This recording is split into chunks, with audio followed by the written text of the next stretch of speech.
کہ خدا کی حمد کر کے مصطفیٰ کی بات کرتے ہیں، خدا کی حمد کر کے مصطفیٰ کی بات کرتے ہیں، پھر اپنی بزم شیر خدا کی بات کرتے ہیں، خدا کی حمد کر کے مصطفیٰ کی بات کرتے ہیں، پھر اپنی بزم شیر خدا کی بات کرتے ہیں، پھر اپنی بزم شیر خدا کی بات کرتے ہیں۔ جہاں بھی اولیاء اللہ کا ہوتا ہے چرچا تو وہاں اہل ادب غوث الورا کی بات کرتے ہیں، جہاں بھی اولیاء اللہ کا ہوتا ہے چرچا تو وہاں اہل ادب غوث الورا کی بات کرتے ہیں۔ جو ہندوستان میں رہتے ہیں بالخصوص ان کے لیے ایک شعر، خدا کی حمد کر کے مصطفیٰ کی بات کرتے ہیں، پھر اپنی بزم شیر خدا کی بات کرتے ہیں۔ بشر تو ہیں بشر، سن کر کرامت جھوم جاتی ہے، ادب سے جس گھڑی خواجہ پیا کی بات کرتے ہیں۔ بشر تو ہیں بشر، سن کر کرامت جھوم جاتی ہے، ادب سے جس گھڑی خواجہ پیا کی بات کرتے ہیں۔ اور بریلی شریف میں رہنے والوں کے لیے بھی ایک شعر، اور بریلی شریف سے محبت کرنے والوں کے لیے بھی ایک شعر۔ بشر تو ہیں بشر، سن کر کرامت جھوم جاتی ہے، ادب سے جس گھڑی خواجہ پیا کی بات کرتے ہیں۔ عقیدے کی حفاظت کی جہاں بھی بات ہوتی ہے وہاں سنی امام احمد رضا کی بات کرتے ہیں۔ عقیدے کی حفاظت کی جہاں بھی بات ہوتی ہے وہاں سنی امام احمد رضا کی بات کرتے ہیں۔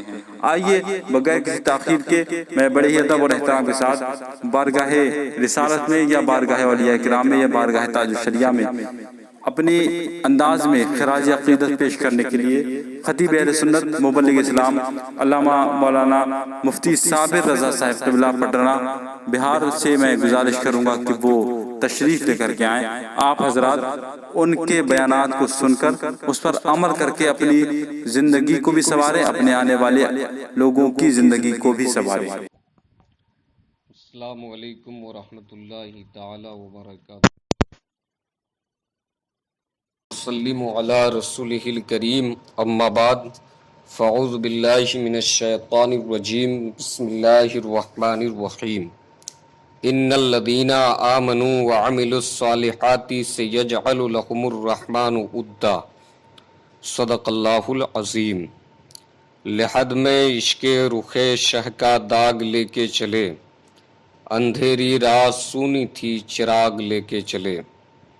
زندگی یہ نہیں ہے کسی کے لیے، زندگی ہے نبی کی نبی کے لیے۔ نہ سمجھ مرتے ہیں زندگی کے لیے، جینا مرنا ہے سب کچھ نبی کے لیے۔ سامعین محترم، آج ہم اور آپ جانتے ہیں کہ تاج الشریعہ علامہ اختر رضا خاں اظہری نور اللہ مرقدہ کا 3واں سالانہ عرس پاک ہے۔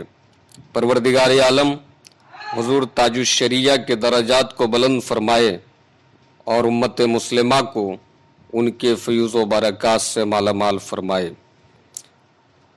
قرآن حکیم میں رب ذوالجلال کا ارشاد ہے، ان الذین آمنوا وعملوا الصالحات سیجعل لهم الرحمن ودا، بے شک وہ جو ایمان لائے اور نیک اعمال کیے، ان قریب رحمان ان کے لیے محبت پیدا فرما دے گا۔ یہ محبت کہاں پیدا فرمائے گا، اس کی وضاحت حدیث پاک میں موجود ہے۔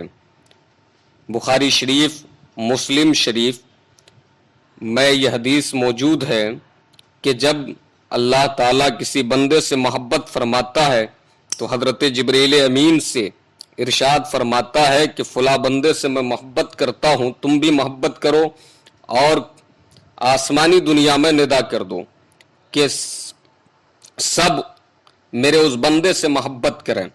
اور حال یہ ہوتا ہے کہ اخیر میں ان کی محبت زمین میں رکھ دی جاتی ہے۔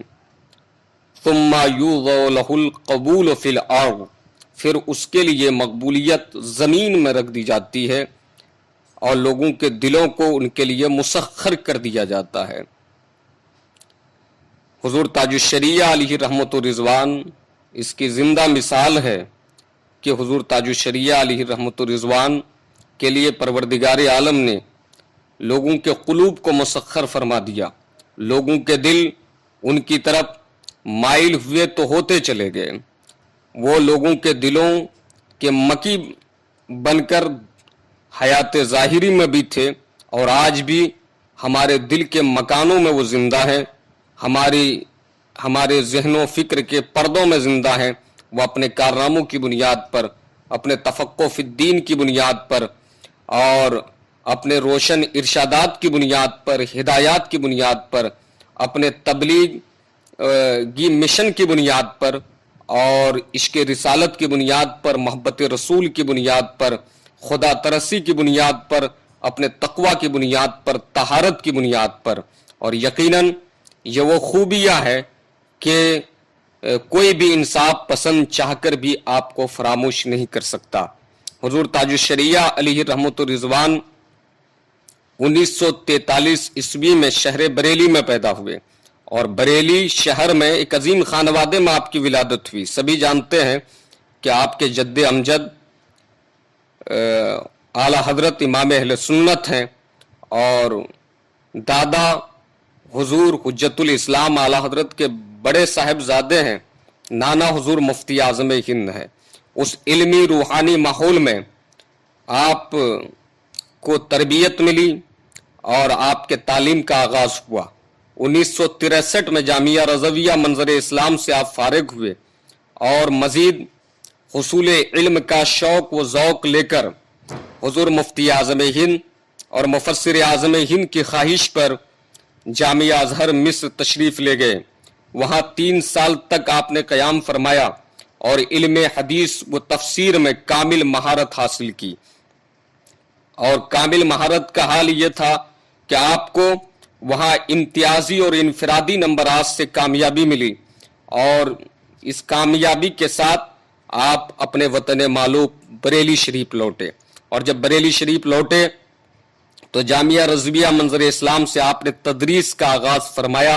حضور ریحان ملت علیہ رحمت الرضوان جو آپ کے بڑے بھائی ہیں، انہوں نے آپ کا انتخاب بحیثیت صدر المدرسین وہ مفتی جامعہ رضویہ منظر اسلام کے لیے فرمایا، اور آپ نے وہاں سے کثیر علماء و فضلاء کو استفادہ کرنے کا موقع فراہم کیا، اور بہت سے آپ کے تلامذہ ہوئے۔ حضور تاج الشریعہ علیہ رحمت الرضوان کی عظمت اور ان کی رفعت و بلندی کا یہ حال تھا کہ حضور مفتی اعظم ہند، جن کی ولایت اور بزرگی کا ایک زمانہ معترف ہے، اکابر علماء و مشائخ نے جنہیں اپنا قائد و امام تسلیم کیا، حضور مفتی اعظم ہند نے صرف 19 سال کی عمر میں آپ کو خلافت و اجازت سے سرفراز فرمایا۔ اور مصر سے لوٹنے کے بعد آپ نے ارشاد فرمایا، اختر میاں اب گھر بیٹھنے کا وقت نہیں ہے، یہ لوگ جن کی بھیڑ لگی ہوتی ہے کبھی سکون سے بیٹھنے نہیں دیتے، اب تم اس کام کو انجام دو، میں تمہارے سپرد کرتا ہوں۔ کون سا کام تھا وہ؟ فتویٰ نویسی کا۔ کون سا کام تھا وہ؟ لوگوں کے مسائل کے حل کا۔ اور اب یہ سارا کام حضور مفتی اعظم ہند نے حضور تاج الشریعہ کے حوالے فرمایا۔ یہ اس بات پر واضح دلیل ہے، ثبوت ہے کہ حضور مفتی اعظم ہند کی نظر میں آپ معتمد تھے، اور آپ پر حضور مفتی اعظم ہند کو اعتماد تھا، جس کی بنیاد پر آپ کے حوالے فرمایا۔ اس لیے کہ حضور مفتی اعظم ہند صرف مفتی اعظم ہند نہیں تھے، بلکہ متقی بھی تھے، اپنے زمانے کے سب سے بڑے متقی۔ خود حضور تاج الشریعہ نے فرمایا، متقی بن کے دکھا دے اس زمانے میں کوئی، ایک میرے مفتی اعظم کا تقوی چھوڑ کر۔ یہ تقوی و پرہیزگاری کا حال تھا۔ حضور مفتی اعظم ہند نے یہ ساری ذمہ داریاں آپ کو سپرد کرتے ہوئے لوگوں سے مخاطب ہو کر ارشاد فرمایا، آپ لوگ اختر میاں صلی اللہ علیہ وسلم سے رجوع کریں، انہی کو میرا قائم مقام اور جانشین سمجھیں، یہ ہے مقام تاج الشریعہ۔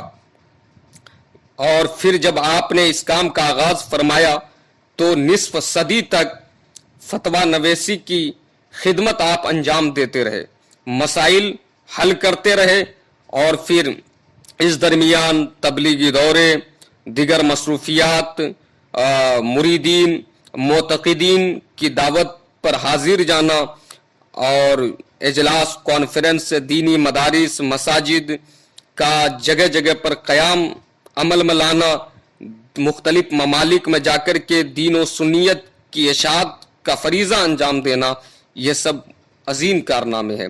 انہی عظیم کارناموں کی بنیاد پر جارج ٹاؤن یونیورسٹی نے 562 شخصیات میں سے آپ کو 28ویں نمبر پر رکھا، اور جامعہ ازہر مصر جہاں آپ نے انفرادی اور امتیازی نمبرات سے کامیابی حاصل کی تھی، آپ کی مقبولیت اور آپ کی عظمت کا اعتراف کرتے ہوئے 2009 میں آپ کو مدعو کیا، اور وہاں کے اکابر علماء و مشائخ نے آپ کو فخر ازہر کے ایوارڈ سے نوازا اور یہ خطاب دیا. یہ حضور تاج الشریعہ علیہ رحمت الرضوان کی شخصیت تھی. غسل کعبہ کے لیے آپ کو مدعو کیا گیا. آپ سبھی جانتے ہیں کہ اس وقت وہاں کی حکومت نجدی حکومت ہے، اور اسی حکومت نے 1986 میں آپ کو گرفتار بھی کیا تھا، لیکن رب قدیر و تعز من تشاء و تذل من تشاء، اللہ جسے چاہتا ہے عزت عطا فرماتا ہے، جسے چاہتا ہے ذلیل کرتا ہے. مولا نے آپ کو عزت و عظمت کی اس بلندی پر گامزن فرمایا تھا کہ پھر وہی حکومت آپ کو غسل کعبہ کے لیے مہمان کعبہ بنا کر کے مدعو کر رہی ہے. آپ تشریف لے گئے. یہ حضور مفتی اعظم ہند علیہ رحمت الرضوان کی شخصیت تھی.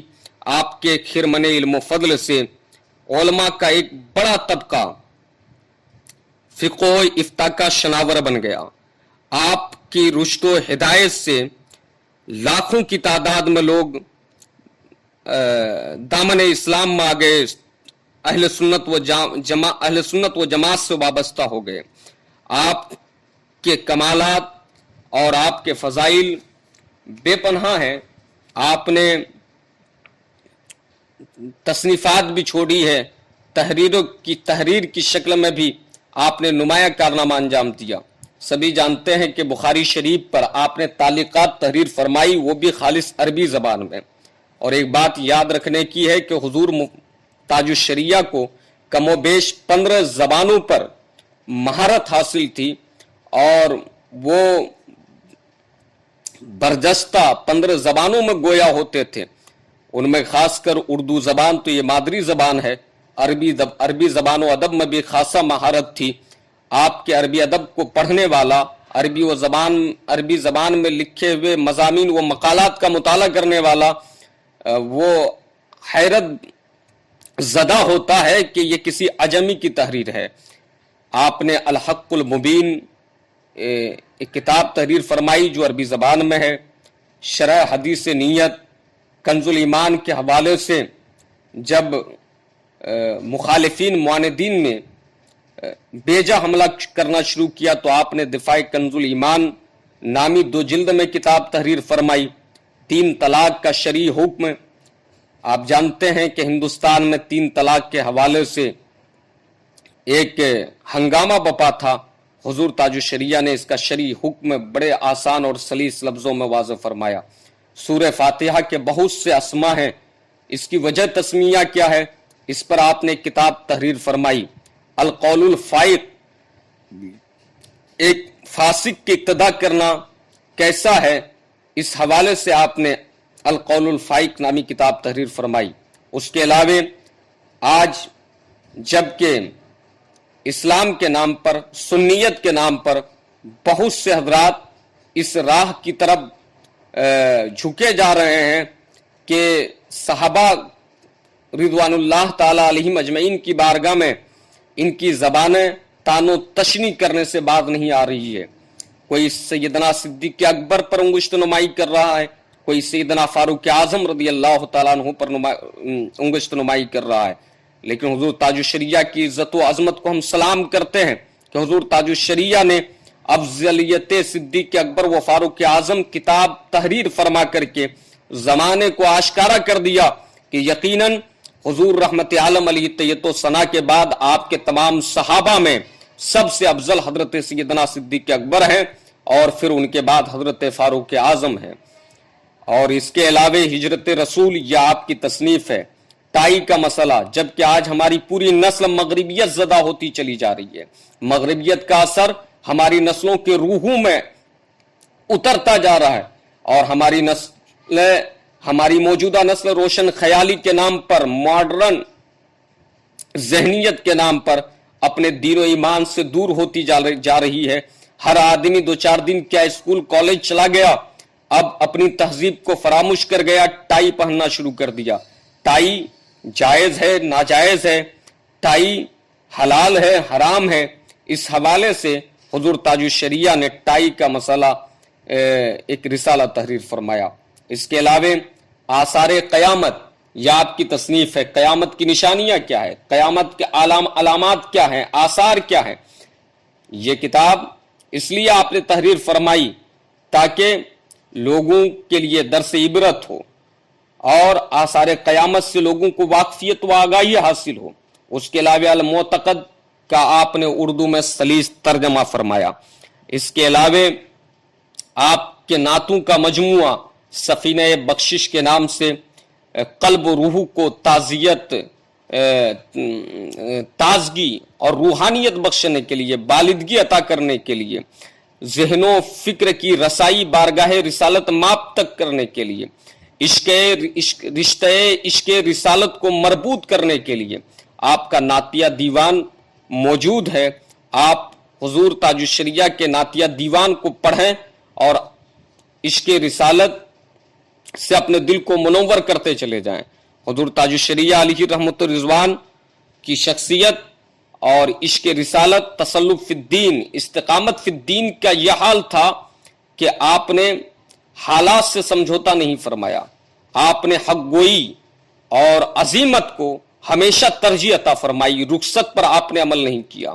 یہ آپ کی عظیم شخصیت تھی۔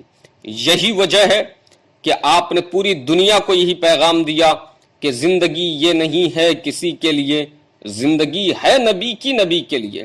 مطلب یہ زندگی نبی کا صدقہ ہے اور گزرے گی بھی تو نبی ہی کے لیے گزرے گی، مصطفیٰ ہی کے لیے گزرے گی۔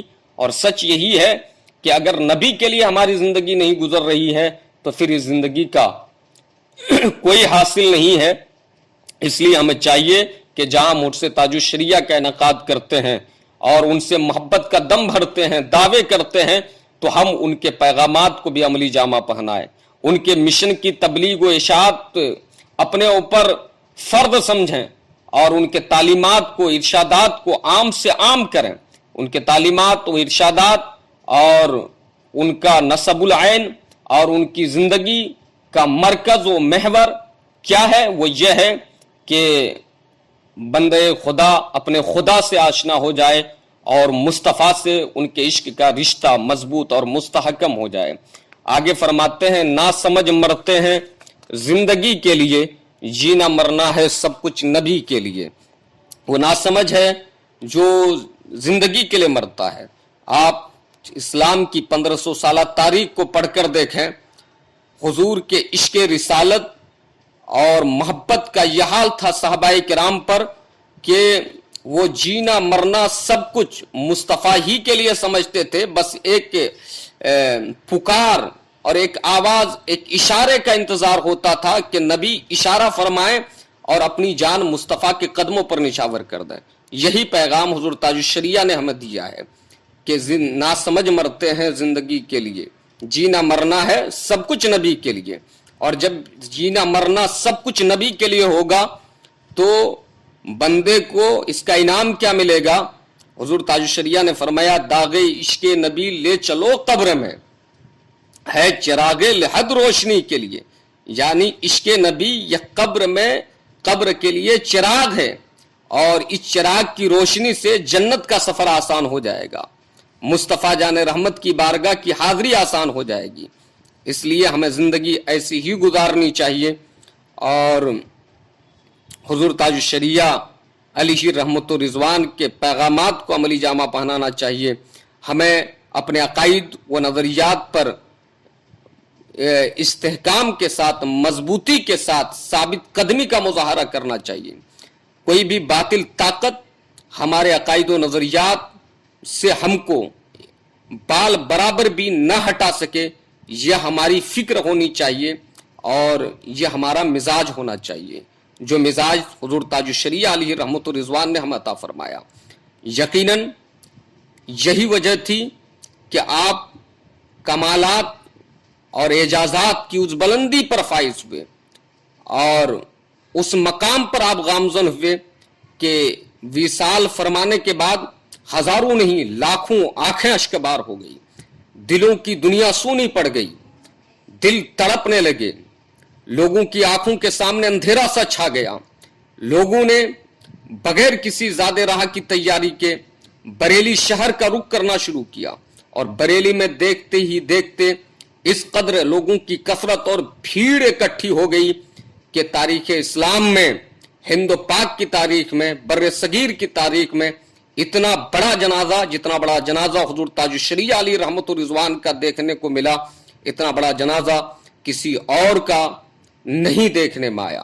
یہ آپ کی مقبولیت کہ اللہ جن سے محبت کرتا ہے اس کے لیے مقبولیت زمین میں رکھ دی جاتی ہے۔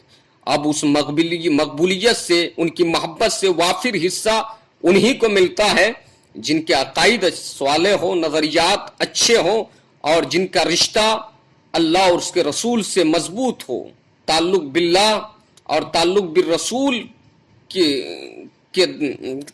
کا خوگر ہو، پیکر ہو، ورنہ ہر انسان کو یہ دولت نہیں مل پاتی، اس کا حصہ نہیں مل پاتا۔ اور حضور تاج الشریعہ علی رحمت الرضوان کے جنازے میں اس بھیڑ کو دیکھ کر پوری دنیا نے حیرت و استعجاب کا مظاہرہ کیا، اور آپ کی بارگاہ میں آپ کی عظمتوں کو، آپ کی رفتوں کو لوگوں نے محبتوں کا خراج پیش کیا۔ حضور تاج الشریعہ علی رحمت الرضوان اس دنیا سے جاتے جاتے زمانے کو یہ پیغام دیکھ کے چلے۔ وہ پیغام کیا تھا؟ ابھی میں جو اشعار آپ کے سامنے پیش کر رہا تھا کہ زندگی یہ نہیں ہے کسی کے لیے، زندگی ہے نبی کی، نبی کے لیے۔ جب یہ زندگی کا مقصد بن جائے گا تو حضور تاج الشریعہ کی زبان میں آپ کو انعام یہ حاصل ہوگا کہ اختر قادری خلد میں چل دیا، خلد واہ ہے ہر ایک قادری کے لیے۔ یقیناً خلد کا دروازہ ہر قادری کے لیے کھلا ہوا ہے۔ سچ یہ ہے کہ وہ صحیح معنوں میں قادری ہو، وہ غوث اعظم کے مشن پر قائم ہو، غوث اعظم کی تعلیمات کے مطابق ان کی زندگی گزر رہی ہو، غوث اعظم سے ارادت مستحکم ہو، مضبوط ہو، اور سچا قادری ہو، تو ان کے لیے خلد کا دروازہ کھلا ہوا ہے۔ اور اگر اپنے دعوے میں جھوٹا ہے تو سب بیکار ہے، فضول ہے۔ پروردگار عالم عالم اسلام کی اس عظیم شخصیت کا فیضان پورے عالم اسلام پر جاری فرمائے۔ آج بھی ہم حضور تاج الشریعہ علیہ رحمت الرضوان کے جانے کے غم میں ہیں۔ یقیناً یہ بہت بڑا صدمہ ہے، افسوس ہے کہ وہ آج ہمارے بیچ نہیں ہے، لیکن ہم انہیں نہیں دیکھ رہے ہیں، لیکن اہل اللہ اپنی قبروں میں زندہ ہوتے ہیں، اور علماء نے لکھا ہے کہ وہ اپنی قبروں سے تصرف بھی فرماتے ہیں، اور روحانیت میں اضافہ کر دیا جاتا ہے۔ وہ اپنے چاہنے والوں کی رہنمائی بھی فرماتے ہیں۔ یقیناً وہ اپنی قبر انور سے بھی ہماری رہنمائی فرما رہے ہیں، اور دوسری جانب ظاہری طور پر آپ کی تحریر ہماری رہنمائی کر رہی ہے، آپ کے تصانیف ہماری رہنمائی کے لیے کافی ہے، آپ کے فتاوے ہماری رہنمائی کے لیے کافی ہے، آپ کے ارشادات ہماری رہنمائی کے لیے کافی ہے۔ بس شرط یہ ہے کہ ہم سب مسلمانوں کو چاہیے کہ ہم اس کا مطالعہ کریں اور اس سے اپنی دنیاوی اخروی زندگی کو بہتر سے بہتر بنانے کی کوشش کریں۔ السلام علیکم وعلی من اتبع الہدی۔